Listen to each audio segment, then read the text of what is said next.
Muy feliz sábado nuevamente.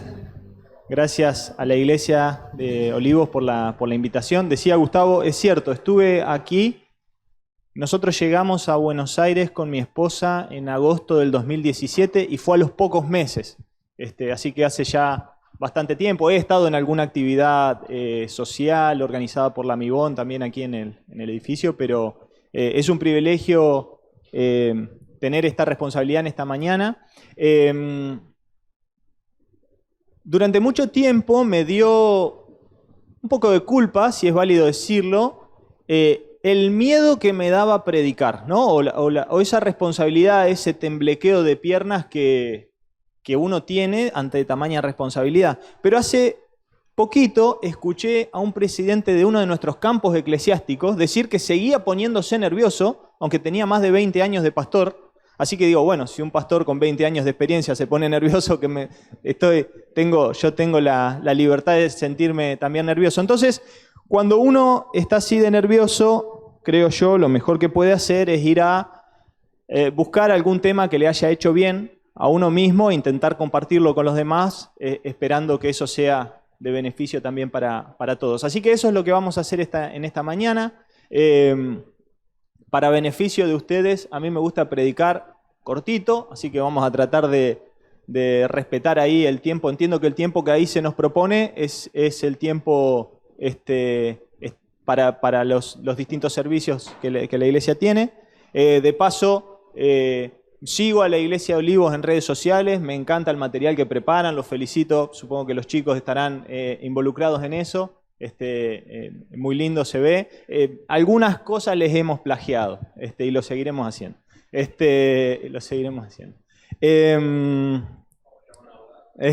Sí, búsquense un abogado. ¿Tienen ustedes personajes favoritos de la Biblia? ¿Sí? ¿Podrían nombrarlo alguno? Moisés, David, Job, José, todos del Antiguo Testamento hasta ahora. Nabucodonosor, picante, ese para charlar después. ¿Pablo dijo alguien por ahí? Pablo, bien. Yo tengo dos. Uno del Antiguo Testamento, Abraham, me gusta mucho. No le había prestado mucha atención a Abraham en mi vida hasta que me topé con el libro Patriarcas y Profetas, que nos cuenta con un nivel de detalle ese evento de la vida de Abraham en el que él va a las batallas y vuelve y tiene esto de dar el diezmo, todo ese evento desarrollado en Patriarcas y Profetas, se los recomiendo para analizar un poco más en profundidad la vida de Abraham. Y del Nuevo Testamento, creo yo que no tiene nada que ver con mi nombre, pero mi favorito es Juan. Ustedes elijan al que quieran. Recuerden siempre que Juan también escribió Apocalipsis, ¿no? Como que tiene ese plus sobre todos los demás personajes. Los evangelios tienen una singularidad, todos nos cuentan eventos de la vida de Jesús con mayor o nivel de detalle. Hace algunos años, capaz que 10 años ya, se estudió en la escuela sabática el libro de Lucas en profundidad, ¿no? Todo el evangelio de Lucas. Y se nos decía allí, se nos explicaba algo que el propio Lucas dice, cómo fue el método de estudio que Lucas aplicó para escribir su evangelio, ¿no? Entonces él dice, bueno, yo no estuve entre los 12, pero me entrevisté, compilé datos, los ordené cronológicamente, de manera tal que así ocurrieron los hechos. Y nos cuenta el tomo 1 en Lucas, y si se quiere, tomo 2, el libro de Hechos, de una manera muy precisa, muy cronológica. Algunos dicen que si uno quisiera estudiar cronológicamente la vida de Jesús, bueno, Lucas es una buena forma de hacerlo. Este año la iglesia publicó un libro escrito por el pastor Carlos Rando que nos cuenta los eventos de la vida de Jesús de manera cronológica. Día por día podemos ir acompañando nuestra lectura matinal, nuestra lección de escuela sabática con eso. Y me impactó de ese libro que dice el pastor Rando que el Evangelio de Juan cuenta poco más del 20% de las cosas que pasaron durante el ministerio terrenal de Jesús. Entonces mi hermano Gonzalo me cargaba y me decía, mira, tu favorito era un vago porque contó lo menos posible, contó lo menos, pero lo hizo con un nivel de detalle que no encontramos en los otros evangelios respecto a algunas historias en particular. A mí me impacta del evangelio de Juan, y eso es lo que vamos a buscar hoy, cómo Juan se detiene en determinadas historias con un nivel de detalle que en algún punto a mí me hace reflexionar el impacto que debe haber tenido para él, la historia, el momento, el evento, para contarlo así, porque nos cuenta cosas muy singulares que no encontramos en los otros evangelios. Yo los voy a invitar a que abramos nuestras Biblias en Juan 9, capítulo 9, y ustedes van a ver que a este solo evento Juan le dedica, a ver, en la forma de organización del texto bíblico que nosotros tenemos hoy, él por supuesto no lo hizo en versículos, pero en cantidad de versículos le dedica 41 versículos a un evento, a una circunstancia, a un conjunto de eventos, pero que ocurren todos concatenados. Y me llama la atención, y tuvo un impacto fuerte para mí y me gustaría compartirlo con ustedes. Vamos a repasar un poquito la historia, nos vamos a ir deteniendo en algunos versículos, no necesariamente en todos. Pero Juan 9. Juan versículos 1 y 2 leo. De paso, el título que tiene mi Biblia, yo tengo la Reina Valera 95. Antes del capítulo 9 dice, Jesús sana a un ciego de nacimiento. Supongo que todos tendrán, además de las distintas versiones, más o menos, porque ese es el evento que se nos narra. Jesús sana a un ciego de nacimiento. Y versículos 1 y 2 dice, al pasar Jesús vio a un hombre ciego de nacimiento. Y le preguntaron sus discípulos diciendo, Rabí, ¿quién pecó? ¿Este o sus padres para que haya nacido ciego? Historia, hay un joven ciego, sabemos por los versículos posteriores que no solo estaba al costado del camino, sino que estaba pidiendo limosna. Y yo me imagino a este joven ciego, a mí me gusta, no solamente cuando leo la Biblia, sino cuando leo cualquier texto, me gusta imaginar. Yo voy leyendo la historia y me la voy imaginando. Yo me lo imagino a este joven ciego al costado del camino, como seguramente todos los días de su vida, o por lo menos los inmediatos anteriores, cerca del templo, ensimismado en la oscuridad de su presente, ¿no? Ciego de nacimiento, sin ningún motivo para tener esperanza de luz en el futuro. Algo decía Gustavo en relación a la luz y la oscuridad, y de algún modo está vinculado con el tema de hoy. Jesús se detiene y se queda mirando a los ojos de este que no puede ver. El relato nos dice un montón de cosas, son 41 versículos, pero no nos dice cuánto tiempo se detuvo Jesús a mirar a este ciego. Pero evidentemente se detuvo lo suficiente como para que sus discípulos se interpelen entre, podríamos decir, compadecidos y curiosos, algo que perturba sus mentes juveniles.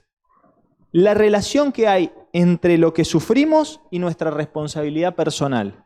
De ahí la pregunta del versículo 2. ¿Quién pecó? ¿Este o sus padres para que haya nacido ciego? Para que esta pregunta haya nacido en el corazón de los discípulos, deben haber notado que Jesús se había detenido y estaba mirando al ciego. Yo me imagino al ciego, que era ciego pero no sordo, y bueno, aquí hay profesionales de la salud, y yo no quiero cometer una burrada, pero he escuchado, y me corregirán si me equivoco, que aquellos que tienen alguna dificultad con algún sentido, es probable que desarrollen otras, es común que los ciegos desarrollen un poquito más el oído. Acá no nos dice, y escuchaba mejor que lo normal, pero claramente, si estaban alrededor de él, escuchó lo que hablaban. Entonces, este ciego me lo imagino escuchando una vez más que él o los suyos eran culpables de su maldición. ¿Cuántas veces este chico se habrá tragado la bronca de escuchar gente haciendo un simposio a su alrededor respecto de la culpabilidad propia o de sus ascendentes en relación a su condición? ¿Cuántas veces habrá ocurrido esto? Es decir, no solo sufría al costado del camino por la ceguera, sino también esa ojeada condenatoria de los que tenían una situación de privilegio a su alrededor. ¿Cuántas veces se habrá tragado la bronca? Con muy poca sensibilidad y evidentemente invadiendo la burbuja de espacio personal del ciego, los discípulos interpelan a Jesús tratando de satisfacer una inquietud. Y yo no quiero caerle a los discípulos porque tanto los discípulos como el ciego, en ese contexto, viven en un mundo cruel, en un marco religioso justiciero, en el que ante cada situación se depuran responsabilidades, se averiguan causas, se denuncian inculpados, ¿no? En ese ámbito espiritual, toda desgracia tiene su causa justificada. Y obviamente sus culpables. Si recordamos, por ejemplo, si vamos a eventos del Antiguo Testamento, por ejemplo, Elías tuvo la culpa de que no lloviera, ¿no? Siempre se depuran responsabilidades, se identifica un culpable y se lo señala. En ese marco religioso justiciero hay que hacer justicia. Y por hacer justicia se entiende, en ese contexto, identificar quién es el culpable. Con eso hacemos justicia. Los discípulos que hacen la pregunta, seguramente me animo o me aventuro a pensar que los discípulos que hacen la pregunta sabían las respuestas de los maestros de la ley.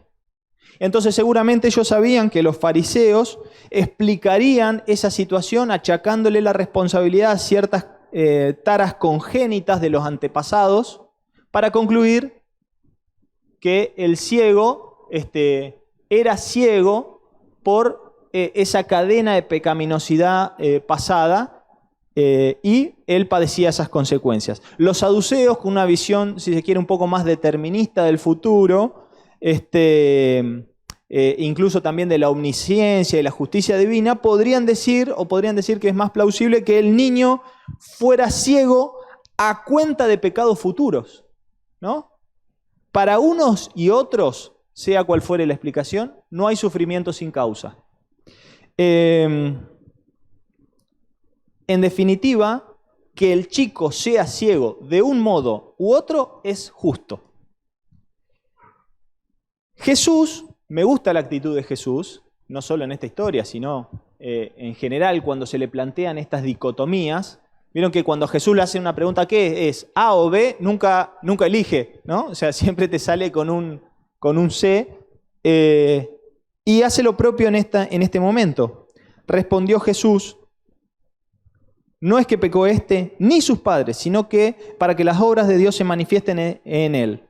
Jesús no cae en la encerrona propuesta, sino que dice algo así como, a ver, ni el chico, ni el padre, ni sus padres tienen la culpa, y ante casos como lo que importa no es averiguar las faltas de nadie, sino procurar que las obras de Dios beneficien a alguien. Por eso incita a sus discípulos a esforzarse para poner en práctica las obras de Dios. Y dice en el versículo 4, me es necesario hacer las obras del que me envió mientras dura el día, la noche viene, cuando nadie puede trabajar. Y para explicar a qué obra se refiere, por si nos queda alguna duda, básicamente se pone a atender al ciego. Es su manera de decir, las obras que Dios espera de nosotros son ayudar, sanar, animar, hacer el bien. A Jesús le interesa menos que una aclaración práctica, que una aclaración teórica, dar una lección práctica en ese contexto. Para él la desgracia más urgente es, ante la desgracia más urgente, lo más urgente es atender al que está sufriendo. Y eso es más útil que saber de quién es la culpa. Y es que, y esto lo digo a título personal, esta historia nos enseña que más útil resulta preguntarnos qué podemos hacer nosotros antes que indagar el origen del mal. El maestro sabe que esa desgracia es una consecuencia de una suma de factores negativos de la realidad en la que vivimos, él lo sabe. Y es que la cuestión del mal no la podemos entender a nivel personal porque tiene dimensiones cósmicas que solo Dios puede explicar y solo Dios puede resolver. De allí el plan de salvación. Pero nosotros podemos hacer algo que es ponernos del lado de Dios, haciendo sus obras y siguiendo sus indicaciones. Haciendo sus obras y siguiendo sus indicaciones.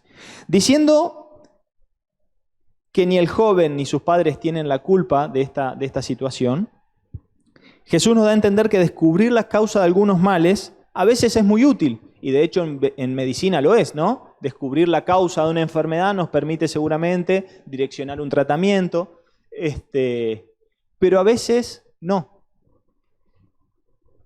Yo me pregunto acá, ¿de qué le hubiese servido al ciego saber que la culpa de su ceguera la tenían sus padres? ¿Solucionaba su ceguera?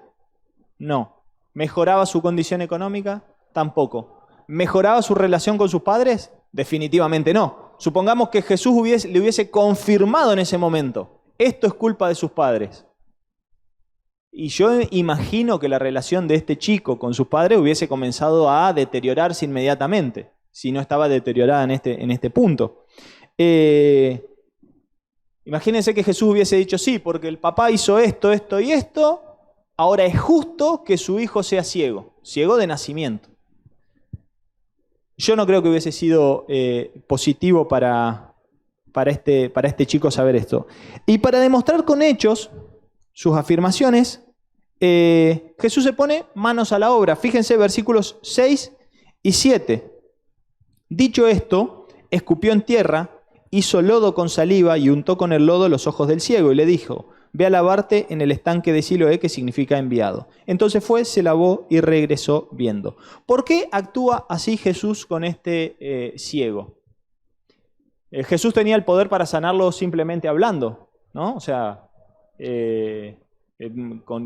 solo con su palabra le dio vida a Lázaro que llevaba días muerto. ¿Por qué actúa así? No lo sé. Estuve buscando algunas teorías al respecto. Hay una teoría que dice que tal vez sea porque en ese contexto la saliva ajena era considerada como impura y entonces el ciego iba a tener la imperiosa necesidad de ir a lavarse, lo iba a hacer. Encontré otra teoría que dice que el ciego probablemente padecía de una enfermedad que se llamaba tracoma infantil.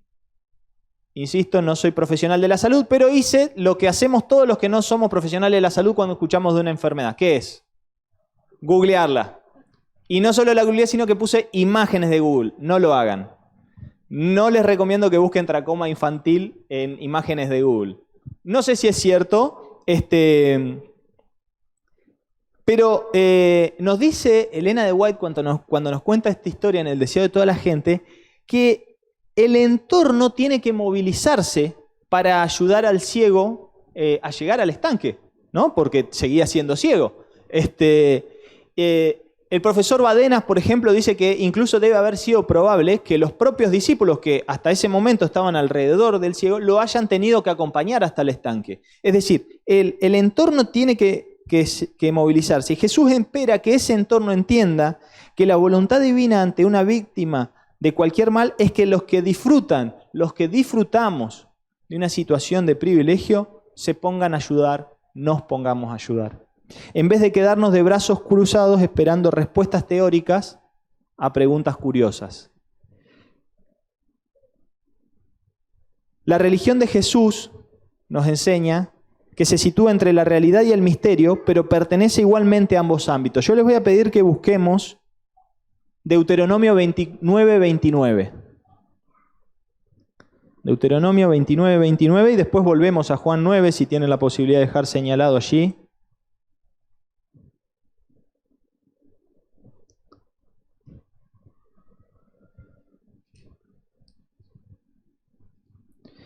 Deuteronomio 29:29 dice, las cosas secretas pertenecen a Jehová nuestro Dios. ¿Cuántas veces leyeron ese versículo? Yo lo había leído un montón de veces. Las cosas secretas pertenecen a Jehová nuestro Dios. Pero el versículo felizmente sigue y dice, pero las reveladas son para nosotros y para nuestros hijos para siempre, a fin de que cumplamos todas las palabras de esta ley. Qué cómodo es para mí decir las cosas secretas pertenecen a Dios, ¿no? Esto no lo sé explicar, las cosas secretas pertenecen a Dios. pero las reveladas nos pertenecen. Y creo yo que eso debería bastarme para organizar acabadamente las prioridades de mi vida. Hay un montón de cosas que me fueron reveladas. Que hay gente que sufre en este mundo me fue revelado. Eso debería bastarme para organizar acabadamente las prioridades de mi vida. Ante las preguntas, ¿quién pecó, este o sus padres? Preguntas de, perdón la contundencia, pero preguntas de teología ficción. Teología ficción. Jesús nos dice en este relato que lo que Dios no nos reveló, no necesitamos saberlo, pero ocupémonos de la realidad porque eso sí nos fue revelado. En ese momento había que ocuparse del ciego. El relato me gusta porque fíjense que en 41 versículos Juan le dedica 2 solamente a la ocurrencia del milagro y si queremos 1 también. En 41 versículos solo hay 2 que hablan del milagro. Quiere decir que el milagro en sí mismo en esta historia no es tan importante. El relato dice simplemente que el ciego fue, se lavó y regresó viendo. La curación ocurrió. No dice cómo, no dice por qué, no dice si era tracoma infantil, no dice si se quitó escamas, no dice... Hay un montón de teorías respecto al relato, no lo dice. Seguramente no será revelado oportunamente. Pero solamente recalca que el ciego hizo lo que Jesús le mandó. Porque cuando se trata de órdenes divinas, obediencia es igual a bendición. Uno imaginaría que el relato sigue con una gran fiesta espiritual alrededor de la sanación de este ciego, ¿no? De la curación. Pero hay un extraño silencio que sigue al milagro, porque hay una mirada como torva de los testigos que dejan claro que para ellos esta curación no es sinónimo de que Dios haya actuado. Solo ven que el que antes mendigaba como un ciego, ahora ve. Fíjense versículos 8 y 9. Versículo 8, si la historia la escribiéramos seguramente nosotros en forma novelesca, diríamos, y hubo una gran fiesta en la comunidad, pero no, dice, los vecinos y los que antes lo habían visto que era ciego, decían, ¿no es este el que se sentaba y mendigaba? Otros decían, él es. Otros, a él se parece, y él decía, yo soy. A mí me gusta, insisto, imaginarme, y no quiero ser irrespetuoso con el texto bíblico, ni mucho menos, pero yo me imagino una escena tragicómica, todos opinando, no es este, sí, se parece, y el chico ahí en el medio, soy yo, sí, soy yo. Los espectadores no solo no se maravillan de que el joven haya sido curado, sino que incluso parecen sospechar que la pasada ceguera era falsa, como un ardid para pedir limosna. Su curiosidad no se centra en que ha ocurrido un milagro, sino en el modo de la supuesta curación. Fíjense el versículo 10, dice, entonces le preguntaron, ¿cómo te fueron abiertos los ojos? Yo no sé si alguno de ustedes alguna vez vivenció un milagro de salud, un milagro de sanación espiritual, un milagro porque Dios los cuidó. Personalmente puedo decir que sí, y debo decir que hubiese sido muy ingrato para mí tener que dar explicaciones respecto del modo en el que el milagro ocurrió. Me encanta contar que fui parte de un milagro, pero tener que explicar cómo ocurrió el milagro. La oscuridad de las miradas de estos vecinos alrededor contrasta con la luz que Cristo trae a los ojos del chico, que responde espontáneamente. Fíjense el versículo 11. Me gusta hasta, si se quiere, el tono de ironía del chico en la respuesta. Respondió, él dijo, aquel hombre que se llama Jesús hizo lodo, me untó los ojos y me dijo, ve a Siloé y lávate. Fui pues, me lavé y recibí la vista. No hay mucha historia. O sea, Jesús me dijo, hizo lo que me dijo y estoy viendo. El milagro es tan grandioso y tan sencillo que el muchacho no sabe describirlo. Narra cronológicamente cómo fueron los hechos. Insisten en preguntarle, ¿dónde está él? Y él dijo, no sé. O sea, lo someten inmediatamente a un interrogatorio, ¿no? O sea, inmediatamente como que le empiezan a imputar un delito y le dicen, bueno, usted va a prestar declaración indagatoria a partir de ahora, y le empiezan a hacer preguntas cada vez más incisivas. Fíjense que no lo dejan ni disfrutar del momento más maravilloso de su vida. Este chico nació ciego, estaba descubriendo cómo era el color rojo, ¿no? Qué lindo color para descubrir de paso. O sea, cómo era el color rojo. Estaba descubriendo cómo era un árbol, cómo era la cara de una persona. Imagino queriendo ver a sus padres. ¿Cómo serán?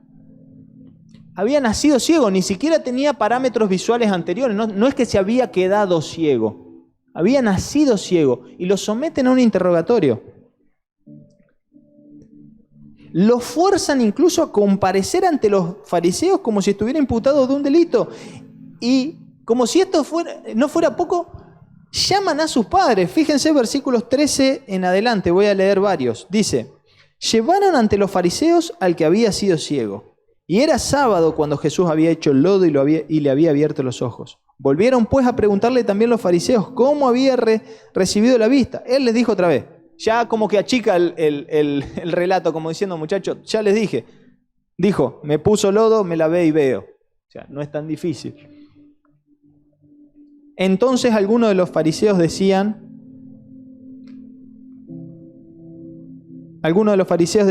ese hombre no procede de Dios, porque no guarda el sábado. Otros decían, ¿cómo puede un hombre pecador hacer estas señales? Y había división entre ellos. O sea, se arma, primero había un tribunal acusador, después hacen como un simposio teológico alrededor del chico.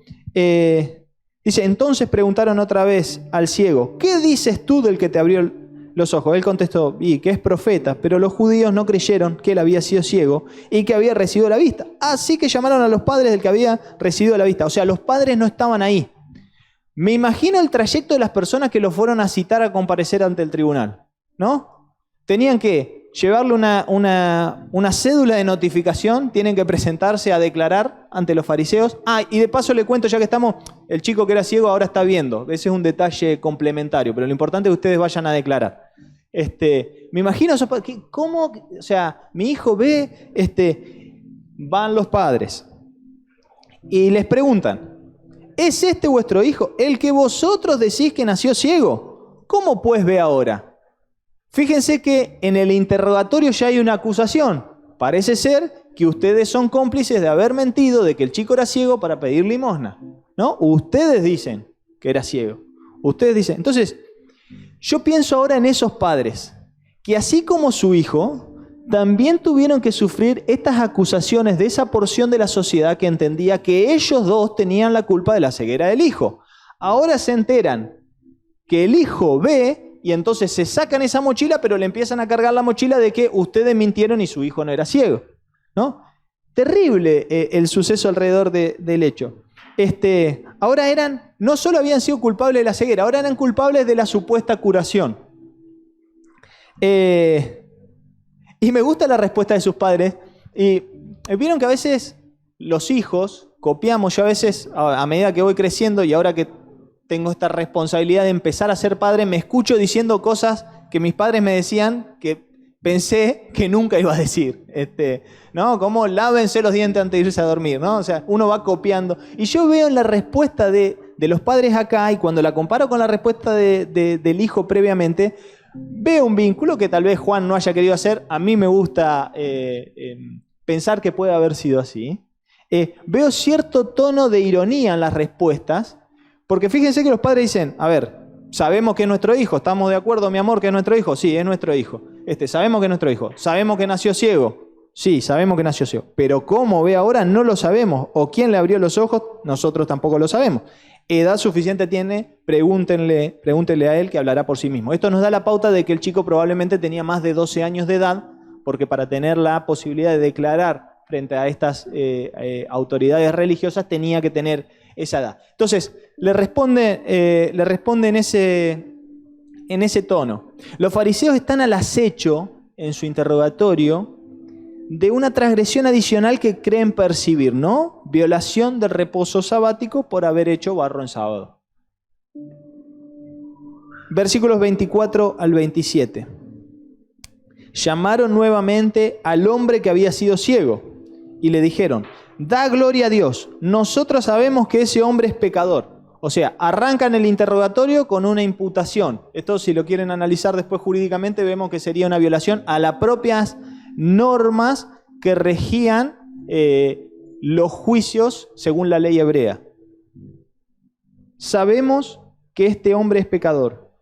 Entonces él respondió y dijo, si es pecador, no lo sé. Y esta respuesta me encanta. Una cosa sé, muchachos, ya les dije, fui, me lavé, vine, mis papás dijeron lo mismo. Una cosa sé, habiendo yo sido ciego, ahora veo. De todo lo que ustedes están preguntando, yo les voy a contar lo único importante. Podría haber finalizado la historia ahí y el joven se fue a su casa a disfrutar del resto de la vida con su familia y se encontró con el resto de sus familiares y se encontró con su abuelo que todavía vivía y le dijo, abuelo, tampoco era tu culpa, tranquilo, ¿no? Y la historia no sigue así. La historia dice, le volvieron a decir, ¿quién te hizo? ¿Cómo te abrió los ojos? Y ya el chico empieza a tomar temperatura, ¿no? En la respuesta. Entonces le dice, ya se los dije y no escucharon. ¿Por qué quieren oírlo otra vez? ¿Quieren también ustedes ser sus discípulos? O sea, es genuina su pregunta. Y entonces este tribunal religioso, este grupo de teólogos alrededor del chico que había sido beneficiario del milagro, lo insultaron y dijeron, tú eres su discípulo, pero nosotros discípulos de Moisés somos. Lo insultaron. Nosotros sabemos que Dios ha hablado a Moisés, pero respecto a ese no sabemos de dónde ha salido. Respondió el hombre y les dijo, pues esto es maravilloso, que vosotros no sepan de dónde ha salido y a mí me abrió los ojos. O sea, ustedes que la tienen clara, no saben de dónde salió, sin embargo a mí me acaba de abrir los ojos. Y sabemos que Dios no oye a los pecadores, pero si alguno es temeroso de Dios y hace su voluntad, a ese oye. Nunca se ha oído decir que alguien abriera los ojos a uno que nació ciego. Si éste no viniera de Dios, nada podría ser. Fíjense el testimonio de fe del muchacho frente a tamaña autoridad. A mí me resulta difícil contextualizar esta afirmación, porque no he vivido en ese contexto de poder religioso anclado en la sociedad, ¿no? Pero imagino que las palabras deben haber tenido en el contexto, en el momento, un impacto mucho mayor del que yo estoy capacitado a entender en este momento. Respondieron y le dijeron, tú naciste del todo en pecado y nos enseñan a nosotros, y lo expulsaron de la sinagoga. O sea, fue desglosado de la iglesia el día que había vivido el milagro. Fue expulsado de la iglesia el día más feliz de su vida. El día que había sido beneficiario del milagro que cambiaría su vida para siempre. Había nacido ciego de nacimiento. Estaba viendo, los primeros rostros que estaba viendo eran los de sus acusadores. Imagínense estar en esa circunstancia. Lo expulsaron de la sinagoga por tratarlo de pecador y no ser digno de estar en la presencia de Dios cuando Dios mismo lo había sanado. Hace poco leí una frase que decía algo así, quiero parafrasearla, pero decir que Dios rechaza a los pecadores es algo así como afirmar que el sol se esconde de los ciegos, ¿no? El sol sigue estando, aunque no lo podamos ver. Y yo creo que cuadra perfectamente en esta situación. ¿Cómo Dios va a rechazar a los pecadores? Para bendición del joven, Jesús sale otra vez a su encuentro. El título que tiene mi Biblia, esa última porción del capítulo, dice ceguera espiritual. Y me encanta esta parte, me emociona, porque dice, oyó Jesús que lo habían expulsado, y hallándolo le dijo, ¿crees tú en el Hijo de Dios? Respondió él y dijo, ¿quién es, Señor, para que crea en él? Dime quién es para que crea en él. El joven quiere creer. Y para Dios, si vos querés creer, ya estás creyendo. Si vos querés creer, ya creés. Jesús le dice, pues lo has visto, el que habla contigo, ese es. Y él le dijo, creo, Señor, y lo adoró. Dijo Jesús, para juicio he venido yo a este mundo, para que los que no ven, vean, y los que ven, sean cegados. Después de reconocer a Jesús como alguien especial, él había dicho, creo que es un profeta, le dijo al Sanedrín, me parece que es un profeta. Ahora descubre en él al autor de la luz. Y vaya si es literal en la historia de este chico que Jesús es el autor de la luz, de la vida y digno de adoración. Finalmente, versículos 40 y 41, entonces algunos de los fariseos que estaban con él, al oír esto, le dijeron, ¿acaso también nosotros somos ciegos?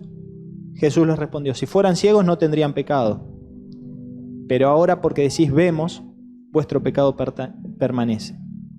La ceguera de los fariseos es más difícil de sanar que el tracoma infantil, porque nadie es tan ciego como aquel que cree ver sin querer salir de la oscuridad. Quería compartir este mensaje con la iglesia porque ha tenido un profundo impacto en mi vida espiritual. Me encontré leyendo este capítulo en un momento muy particular de mi vida y yo creo que todo lo que está escrito por algo, ¿no? El mismo Juan dice que si escribiéramos todas las cosas que Jesús hizo no alcanzarían los libros del mundo, ¿no? A mí esa frase de Juan me hace pensar entonces por qué lo que está escrito está escrito. ¿Por qué si Jesús hizo un montón de cosas, hay cosas que están escritas? Si están escritas, evidentemente tienen que tener un impacto personal en nosotros. Y me encontré con esta historia reflexionando respecto a eso y dije, esto tiene que significar algo para mí. A mí, personalmente, siempre me gustó teorizar sobre la teología ficción.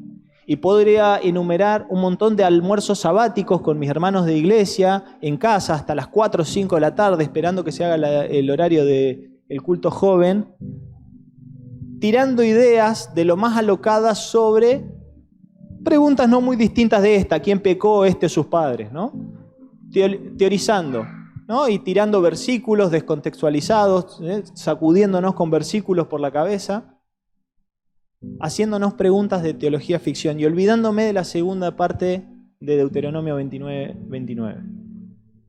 ¿Será que estuve equivocado toda esa parte de mi vida? ¿Será que perdí el tiempo muchas veces buscando el porqué de cosas que no tengo la capacidad de comprender? Esta historia me enseñó a mí que tengo que organizar mejor mis prioridades. Que así como Jesús nos enseñó, corresponde que nos ocupemos de la realidad que nos rodea, porque la realidad que nos rodea es la que nos fue revelada. Y yo creo que Jesús espera eso de nosotros. Que los que gozamos de situaciones de privilegio demos por hecho que la injusticia existe a nuestro alrededor y que es parte de nuestra responsabilidad arremangarnos y colaborar en lo que podemos. Ojalá que podamos reflexionar en eso, ojalá que podamos encontrar una parte práctica a nuestra espiritualidad, a nuestra religiosidad y que eso redunde en beneficio a las personas que nos rodean. Que Dios los bendiga en este sábado.